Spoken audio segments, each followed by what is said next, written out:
Welcome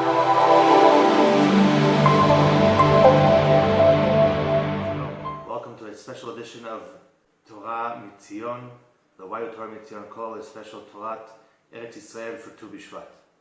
The famous Tu B'Shvat song that is sung in Israel goes, Hashkediya porachat, v'shemesh paz zorachat, tziporim merosh kol gag, mevasrot et bo hechag, which can be translated to the almond tree is blooming and the sun is shining brightly.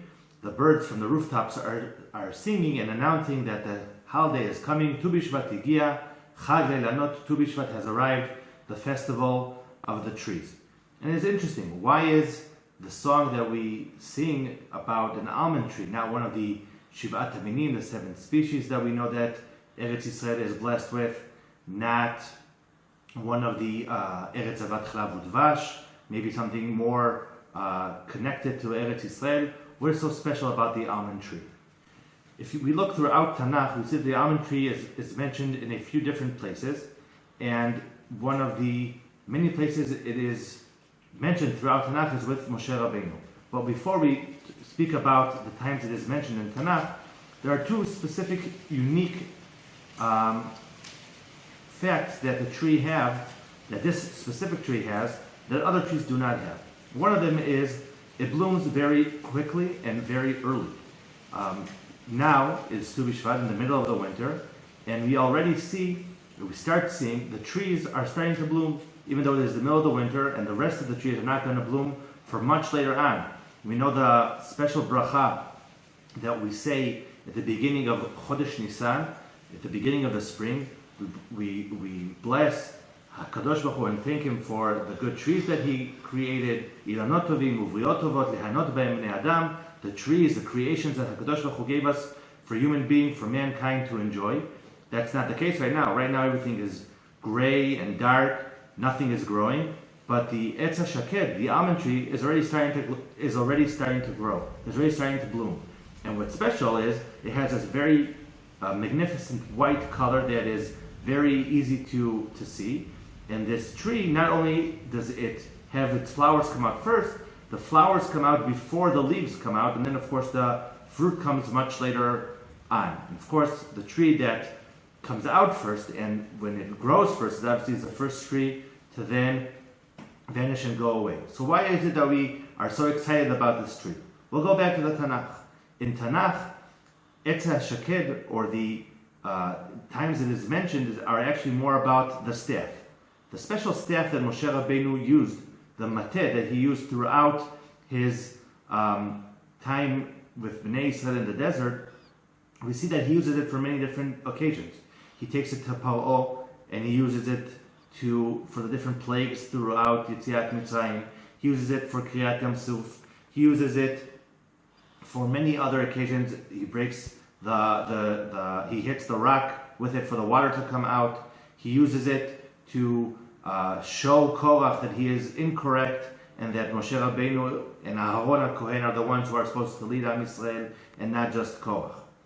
And another time that is mentioned very famously is with Yirmiyahu. When HaKadosh Baruch Hu wants to show Yirmiyahu that the prophecy that he has just told them about how Bnei Yisrael are going to exile, he says, Ki shoked ani al devari. I am going to do this, and this is the proof. You could see this tree, shoked. It's a word, a game word about how the different things are going to show how it's going to happen right now. So, because this tree is very quick to bloom, Kadosh Baruch Hu brings that tree as a example to how what He is planning is going to happen very quickly. So we go back to our original question: what is it that is so exciting about this that we want to celebrate? In the parashot we are reading now of Yetziat Mitzrayim, Bo, B'Shalach, and Yitro, we see that the quickness of Yetziat Mitzrayim comes out to play in many different mitzvot. We are to eat a Korban Pesach quickly. We eat matzah because there wasn't time to bake bread. We left Egypt quickly. The Egyptian Empire falls relatively quickly to the point that an empire that was ruling the entire world for so long collapses within less than a year. The whole event, the whole everything that is going on happens very quickly. Why is that? Because HaKadosh Baruch Hu wants to show, okay, it's time for Geula, it's time for it. I'm doing it right now, and I'm gonna go forward with it. I'm gonna go forward with it quickly. But we know many times what happens fast goes away fast. Something that happens quickly can go away just as fast. And we are worried maybe that the same way that the tree was the first to bloom, it might be the first tree to vanish and go away. And that, unfortunately, over the years has happened. Am Yisrael had a Geula and then it went away. But we also know that the same way that this tree is the first one to grow and the first one to vanish, it is again the first one to grow back again.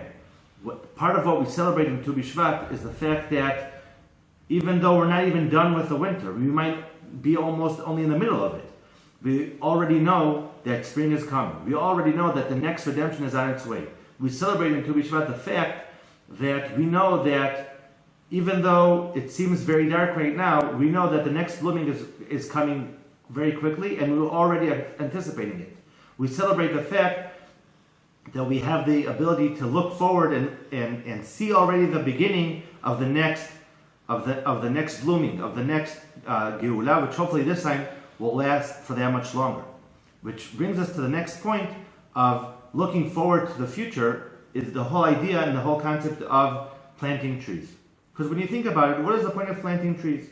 Many times when you plant a tree, it will take many years for you to see the fruits. And famously, we know that the carob tree, Etz HaCharuv, which also is a tree that many times we celebrate throughout Tu B'Shvat, is a tree that takes 70 years for you to see the fruit.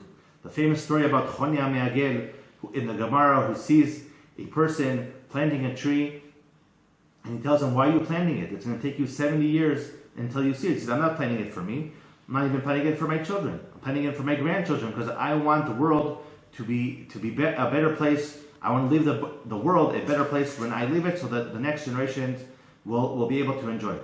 Rav Kook has a very famous sentence on the month of Shvat, which obviously Tu B'Shvat is the main point of it, and he says, Cheshek neti'at ha'ilanot, the desire to plant trees, novea, comes from michefetz hatavat hadorot habayim, from the wish to benefit with the future generations, which is emphasized, hamuvlat betokpo be'etz hachuv. It comes out to show with the carob tree. And sometimes it seems a little bit of a complicated sentence. The desire comes from the wish to benefit. What is the difference between desire and the wish? Basically, it's the same idea, the same notion. But we understand that the cheshek, sometimes the desire is a little bit on a lower level. It's more of a passion. Sometimes passion leads us to do things that we might be with a second look, think that there might not be as smart of a deed, and sometimes it's even not smart thing at all, but we do it because we're very passionate about it in the more negative way. As opposed to the will sometimes usually comes from a more lofty will, from the ratzon, the chefetz, to do something better, to something that is more spiritual, something that brings us to a higher level. When a person plants a tree, on one level, it could be a desire for fruit. I want to have fruit. I want to see something good. I want the world to be nicer. But really, the deeper meaning is the chefetz, is the wish to benefit the next generations. When I plant a tree, I'm not only thinking about what I'm going to eat in 2, 3, 4, 5 years, because we know when you plant a tree, 3 years is Ola. The 4th year you have to take it to Yerushalayim. Only in the 5th year, when the fruits come out, only then can you possibly eat them. Even that is after you give truma and all those different things, until you could actually come to eat a fruit. In other words, when you plant a tree, it's not an automatic benefit. It takes you a long time until you are able to enjoy it. But we take the mitzvah of planting. It's not just an act of a desire to eat. It's also a mitzvah in order to make Eretz Yisrael more fruitful, and expanding the places where the Jews are living. There's a mitzvah to plant trees because we want Eretz Yisrael to be a better place for the next generations as well. When we plant, we're not only planting for this generation, we're planting for the future generations to come in order to make the world a better place for the benefit of the future people. So therefore, when we plant, this coming to B'Shvat, when we plant our trees here in Eretz Yisrael, we won't be thinking just about the right here and now, even though that is also a very great place that we are already at this moment, but we already are looking forward to that future of Eretz Yisrael, the future of the Geulah that hopefully will come just as quick as the Shaket stays, and this time stay for much longer. Shalom, shalom from Eretz Yisrael.